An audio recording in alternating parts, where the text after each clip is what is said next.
Hey guys, this is Ash and you're watching WriterGAsh.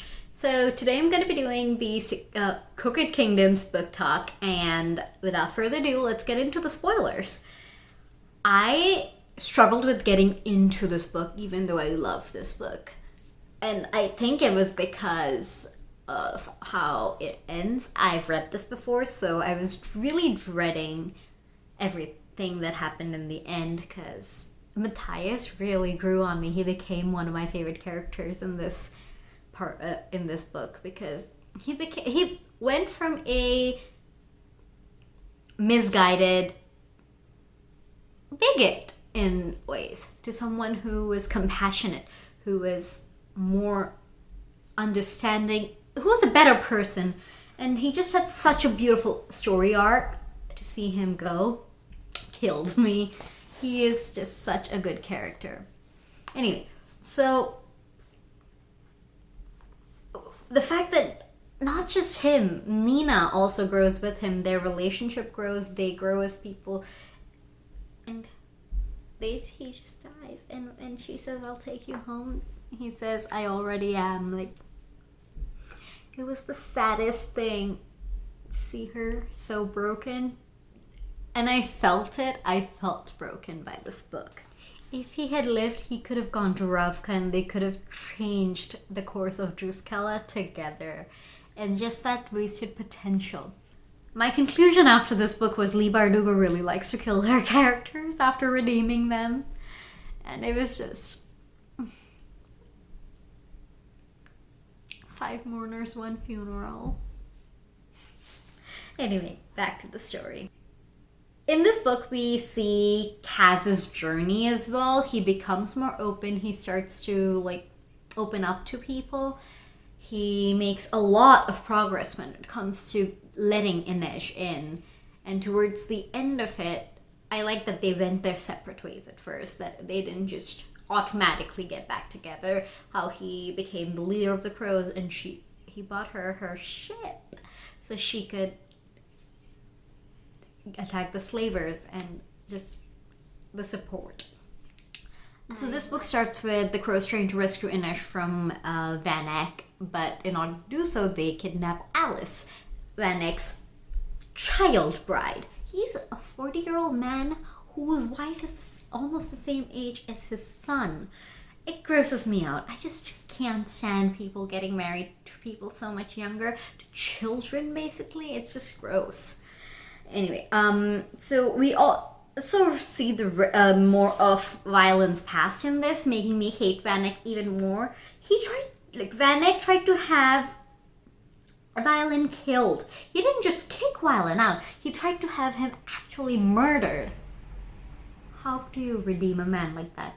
And he institutionalized his ex-wife because Violin wasn't who he wanted it to be, and so he could get married to someone else.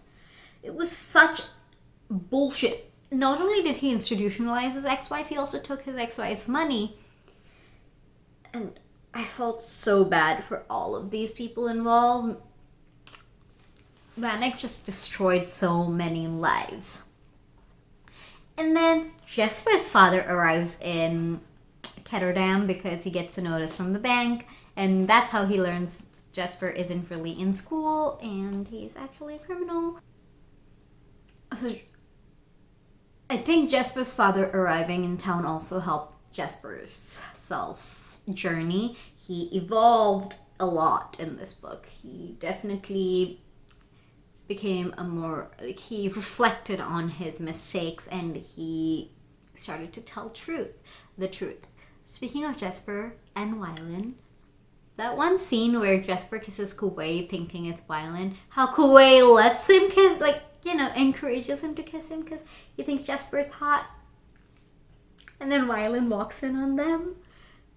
It's just, but Jesper and Violin make such a cute couple. They're just fantastic. And then let's talk about Inej before getting into everything that happens in this book. I loved seeing Inej stand up for herself, stand up to Kaz and say, after this, I'm leaving. I do not want to be part of this shit anymore. And that brings me to the big master plan in this book.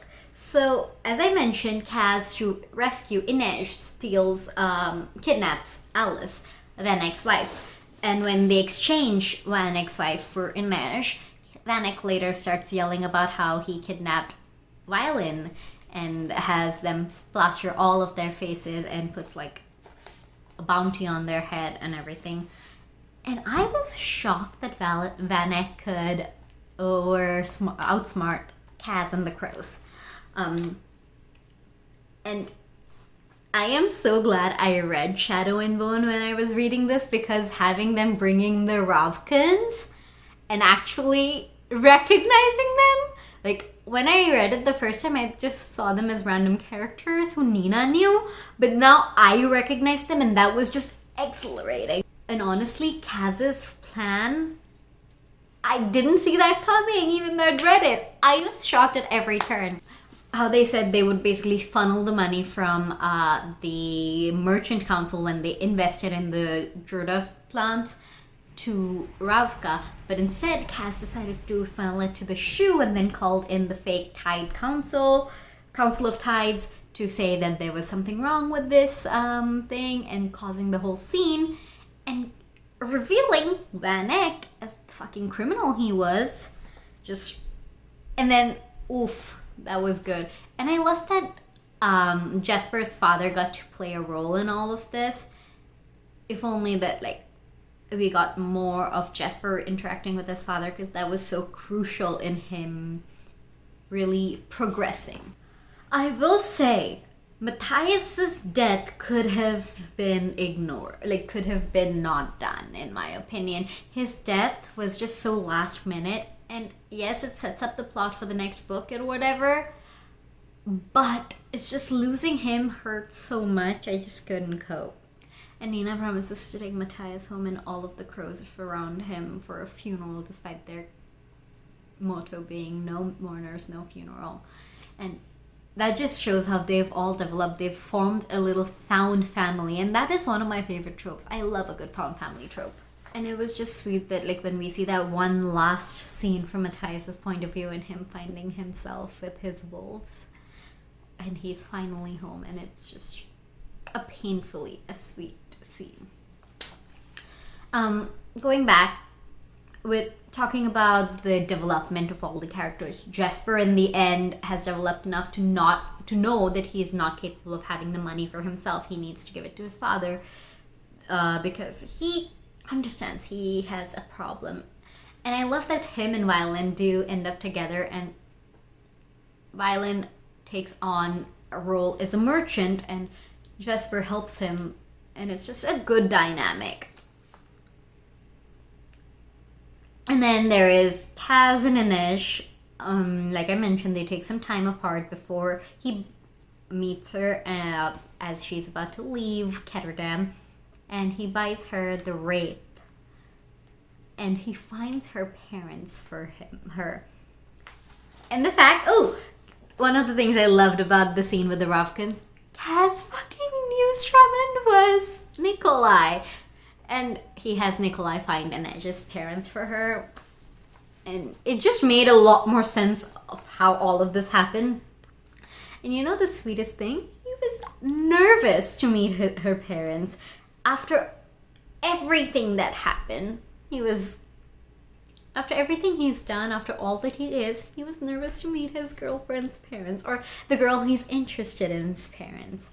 And I'm really excited to see how their relationship is doing in the next series, so it's going to be fun to see where all of these characters have come. And I also love that Inej was the one who runs Pekka Rollins out of town for Kaz, that he didn't do it, like she stepped up to do it for him. And it just shows they have the mutual love and respect for each other. They really do care about each other and are willing to do something for the other with no expectations in return. And I love that about any relationship. Speaking of, anyway, so one last thing I want to talk about is the way my heart absolutely dropped during that one scene where Violin was basically taken in by Vanek. At the end in the chapter it says, and he told them everything. And he did. He told them the version of the plan they wanted to tell him, to just make him look like an even more crazy lunatic. But I was just so scared. But like the fact that Kaz thought about everything, like Kaz really did. No, he is really a criminal mastermind. Speaking of Kaz and the crows, I also loved the scene where he basically takes control of the crows from Haskell. He goes and has like, when was the last time Haskell stood with you? And I love seeing the dregs kind of stand by him and choose him. And it's just so crucial for Kaz's development because the crows have been his life for so long, and I love seeing them stand by him through all of this. Anyway, so that is it for my book talk for Cricket Kingdom, and I'm gonna go back to reading so I can finish the Grish Hours. Have a great day, and I hope you guys enjoyed these books as much as I did.